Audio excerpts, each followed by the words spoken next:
Okay, 8 years before the landmark Supreme Court case Brown versus Board of Education, there was Mendez versus Westminster. Wikipedia has a varied list of legislation discussing the separate education according to race and ethnicity, so you guys can go look that up.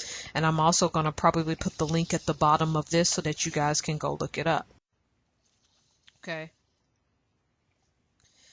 So I did get some of my information from Wikipedia, of course. So basically, there were 5 Mexican-American fathers, one of them named Gonzalo Mendez, who challenged separate schools in California for Mexican children in the Orange County area.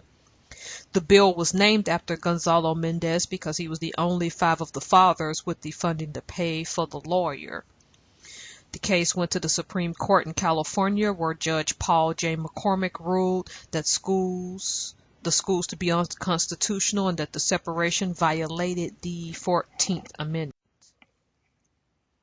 The guy you see here is Earl Warren, who signed away all laws repealing segregated schools in California. He would later work with Thurgood Marshall on the Brown versus Board of Education, so that's how the 2 cases are related through this guy.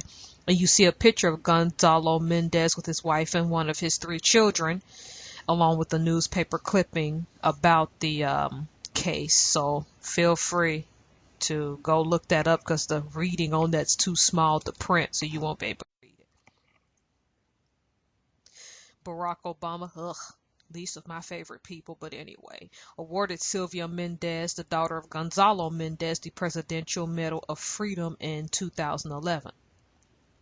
So all of her father's hard work, as well as the other forefathers who fought for their children's rights, paid off. This is a short and sweet video. The reason I bring this up is because I have to call people out on their hypocrisy with the dislike of Mexicans. Here's the thing. I feel that any person that was born in the United States is an American citizen, and as such, you should respect their personhood. And I know everybody would be like, well, why don't you just talk about Brown versus Board of Education? Because we all widely know what that case was. And with the new immigration bill coming up, this is just me giving a call for everybody to keep cool heads. You know, I get it. If a person is snuck over and weren't born here legally, I get it. But the problem I have is when Mexican Americans who were born here are going to be attacked or have been attacked or being hated because a few wanted to break the rules and cross the border. So my point is number one, Mexican Americans have contributed in some form or fashion to the history of this country.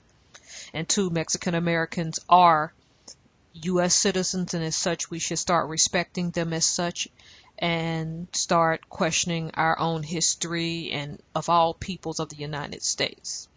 All right. Thank you so much for listening. This is short and sweet, but you guys can go look it up. Thank you, and God bless.